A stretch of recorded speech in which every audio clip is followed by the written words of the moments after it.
अस्सलाम वालेकुम स्टूडेंट्स, मैं हूं बाबर रियाज और आप देख रहे हैं मेरा यूट्यूब चैनल। स्टूडेंट्स, आज हम काफ़ी दिनों के बाद सी प्रोग्रामिंग की वीडियो सीरीज़ को कंटिन्यू कर रहे हैं। आज हमारा लेक्चर नंबर 30 है वीडियो सीरीज़ का। लास्ट वीडियो में हमने मोबाइल के ऊपर प्रोग्राम को रन करने के लिए एक वीडियो बनाई थी, जिसमें मैंने आपको एक प्रोग्राम करवाया था कि एक नंबर हमने इंटर करना है। अगर नंबर पॉजिटिव है तो उसका स्क्वायर रूट लेके शो करवाना है, अदरवाइज मैसेज देना है नंबर इज़ नेगेटिव और ज़ीरो। वहीं से कंटिन्यू करते हैं। वो एग्जांपल थी 11.8। आज हम एग्जांपल करेंगे 11.9। आज हम दो एग्जांपल करेंगे 11.9 एंड 11.10। इसमें 11.9 में वो क्या कहता है, क्वेश्चन जहाँ पे सॉल्व किया हुआ है कोई बात नहीं, क्वेश्चन को दोबारा सॉल्व करेंगे। मकसद हमारी प्रैक्टिस करना है कि क्वेश्चन को कैसे अटैम्प्ट किया जाए प्रोग्रामिंग के अंदर।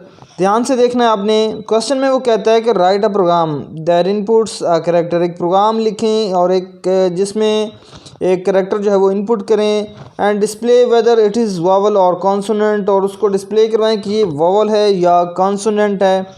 Using if else statement, if else statement का इस्तेमाल करें एंड और ऑपरेटर, और साथ में और ऑपरेटर का जो है वो यूज़ करें।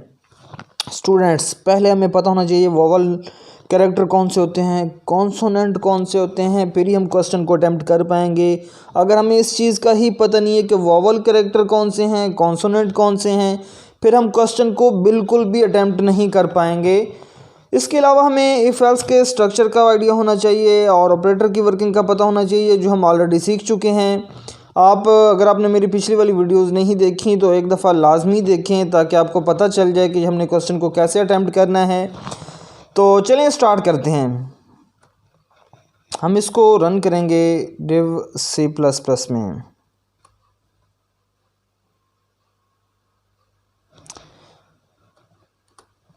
हम यहाँ पे प्रोग्राम लिखते हैं जिस तरह हम पहले लिखते आ रहे हैं। पहले हम प्री प्रोसेसर डायरेक्टिव लिखेंगे, उसके बाद मेन फंक्शन लिखेंगे, मेन फंक्शन की ब्रैकेट लगाएंगे, बॉडी स्टार्ट करेंगे।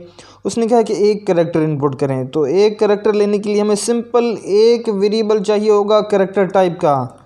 मैं कैरेक्टर टाइप का एक वेरिएबल लेता हूँ CH। अब कैरेक्टर हमने इंटर करना है, हम कैरेक्टर इसको असाइन नहीं करेंगे, हम रन टाइम पे इसको इसके अंदर जो है वो इंटर करेंगे printf और scanf का जो है वो यूज़ करते हुए। जिस तरह उसने कहा ना इनपुट कैरेक्टर, इसका मतलब ये है कि हमने रन टाइम पे कैरेक्टर लेना है। तो यहाँ पे मैं मैसेज दूंगा, printf लिखूँगा और printf के अंदर आके यहाँ पे मैसेज दूंगा इंटर एनी कैरेक्टर। आगे मैं क्वेश्चन मार्क लगा रहा हूँ, सिर्फ प्रोग्राम की फॉर्मेटिंग के लिए, इसका कोई पर्पज़ नहीं है। वहाँ पे सिर्फ मैसेज में शो हो जाएगा और कुछ नहीं है। क्वेश्चन बच्चे जहाँ पे पूछते हैं कि आपने क्वेश्चन मार्क क्यों लगाया, बेटा कुछ भी नहीं, सिर्फ शो हो जाएगा। उसके बाद यहाँ पे लिखेंगे scanf। कैरेक्टर चूँकि है डेटा टाइप इसकी, तो इसलिए %C लगेगा। आगे scanf के अंदर वेरिएबल से पहले एम्परसेंड साइन यूज़ होता है, वो मैंने लगा दिया। चलें, अब यहाँ पे हमने देनी है कंडीशन। प्रोग्राम के अंदर क्वेश्चन की स्टेटमेंट में उसने कहा है कि इफ एल्स का यूज़ करें, तो मैं इफ़ लगाने लगा हूँ। इसकी ब्रैकेट के अंदर आके यहाँ पे हम कंडीशन देंगे। कंडीशन एक नहीं होगी, वोवल कैरेक्टर्स जितने भी हैं उन सब के लिए जो है वो कंडीशंस हमें लगानी पड़ेंगी।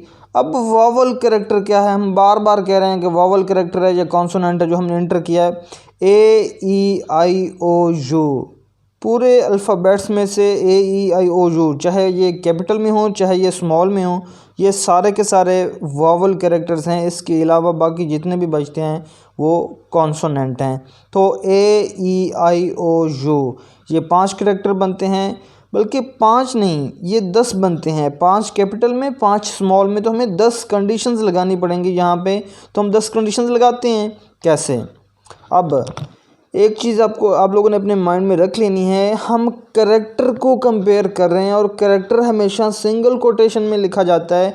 तो एक कैरेक्टर तो हमने इस वेरिएबल में इंटर कर दिया, जिसको हमने चेक करना है। CH एक वेरिएबल है, इसके अंदर पड़ा है, हम इक्वल का साइन लगाते हैं। हम इसको किसके साथ कंपेयर करें, हम 1 by 1 AEIOU के साथ कंपेयर करते हैं। कौन सा है, कैपिटल या स्मॉल, जिस मर्ज़ी के साथ पहले कंपेयर करें। और ये भी ज़रूरी नहीं है कि पहले हमने ए के साथ ही कंपेयर करना है, हम ई के साथ, आई के साथ, ओ के साथ, यू के साथ, जिसके साथ मर्ज़ी कंपेयर करें। इनमें से कर सकते हैं। पहले कोई इशू नहीं है, जो कंडीशन पहले मर्ज़ी लगाना चाहें लगा सकते हैं, लेकिन वो एक याद रहेगा ना कि पहले हमने ए लिख लिया है, अब उसके बाद ई लिखना है, आई लिखना है, ओ लिखना है, यू लिखना है, तो एक तरतीब जो है वो फिर आसानी हो जाती है प्रोग्राम लिखने में। तो यहाँ पे मैं ए लिखता हूँ। हमने जो करैक्टर इंटर किया हमें नहीं पता वो ए है या नहीं है। अगर वो ए हुआ तो ये कंडीशन ट्रू हो जाएगी। अगर वो स्मॉल ए हुआ CH के वेरिएबल के अंदर तो ये कंडीशन ट्रू हो जाएगी। हो सकता है ये कंडीशन ट्रू ना हो, कोई और कंडीशन ट्रू हो, जैसे हो सकता है हमने कैपिटल इंटर किया हो, उसके लिए भी हमने कंडीशन दे दी। ये देखें, अगर स्मॉल ए हुआ तो ये कंडीशन ट्रू होगी, अगर कैपिटल ए हुआ तो ये कंडीशन ट्रू होगी। क्योंकि दरमियान में हमने आर ऑपरेटर लगाया है, इसलिए दोनों में से एक कंडीशन भी ट्रू होती है तो सारी कंडीशन जो है वो ट्रू कंसीडर की जाएगी। इसी तरह यहाँ पे भी मैं आर ऑपरेटर लगा देता हूँ। बात दो कंडीशंस की नहीं है, जहाँ पे आर ऑपरेटर आ रहा है कंडीशंस जितनी मर्जी हों, एक कंडीशन भी ट्रू होती है तो सारी की सारी कंडीशंस को ट्रू कंसिडर किया जाता है। तो इसी तरह हमने ए के लिए कंडीशन लगा ली, यू के लिए कंडीशन लगाते हैं। मैं यहाँ पे CH A E sorry you के लिए नहीं, ई के लिए ए ई, तो यहाँ पे मैं स्मॉल ई लिखता हूँ। इसी तरह CH equal to capital E A E, उसके बाद आता है आई। अब हम आई के लिए कंडीशन लिखेंगे, CH इक्वल टू पहले स्मॉल आई, फिर हम कैपिटल आई के लिए कंडीशन जो है वो लगा देते हैं। इसी तरह ओ के लिए कंडीशन लगाते हैं, CH इक्वल यहाँ पे मैं ओ लिख देता हूँ स्मॉल वाला। इसी तरह CH इक्वल कैपिटल ओ लिख दिया, AEIO, यू रह गया। आप CH इक्वल स्मॉल यू और उसके बाद मैं यहाँ पे कैपिटल यू भी लगा देता हूँ, CH equal capital you. Students, सारी कंडीशंस हमने लगा दी, आप काउंट कर सकते हैं, ये 10 की 10 कंडीशंस हमने लगा दी हैं। अब इसके बाद ये कोई भी इशू नहीं है कि लाइन जितनी मर्ज़ी लंबी हो जाए, कोई मसला नहीं। यहाँ पे नीचे आते हैं इस अगली लाइन पे। अगर ये कंडीशन ट्रू होती है, इन 10 में से एक कंडीशन भी ट्रू होती है, इसका मतलब ये है कि सारी कंडीशन जो है वो ट्रू कंसिडर की जाएगी। इनमें से जो कंडीशन भी ट्रू हो, जो भी वॉवल हम जो भी लेटर हम इसके अंदर से इनमें से इंटर करें तो वो वॉवल ही है ना, तो हम मैसेज देंगे इन सब के लिए एक ही। printf में आके यहाँ पे मैसेज देंगे इट इज़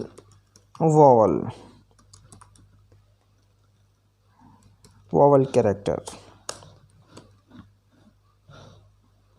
इस तरह से एल्स लगाएंगे।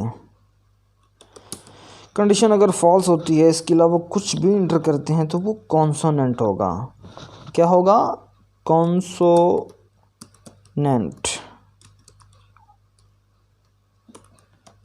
कैरेक्टर। हम इसके साथ ये भी लिख सकते हैं, it is consonant character.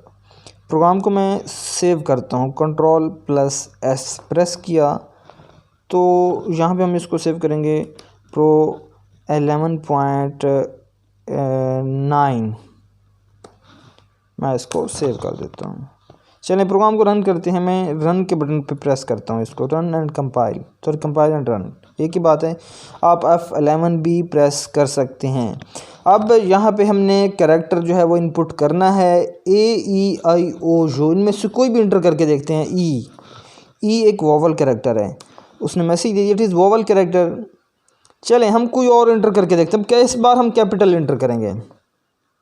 Capital में मैं कैपिटल O इंटर कर देता हूँ, AEIO, ओ एक वॉवल कैरेक्टर, तो उसने मैसेज दिया इट इज़ वॉवल कैरेक्टर। चलें हम कुछ और इंटर करते हैं।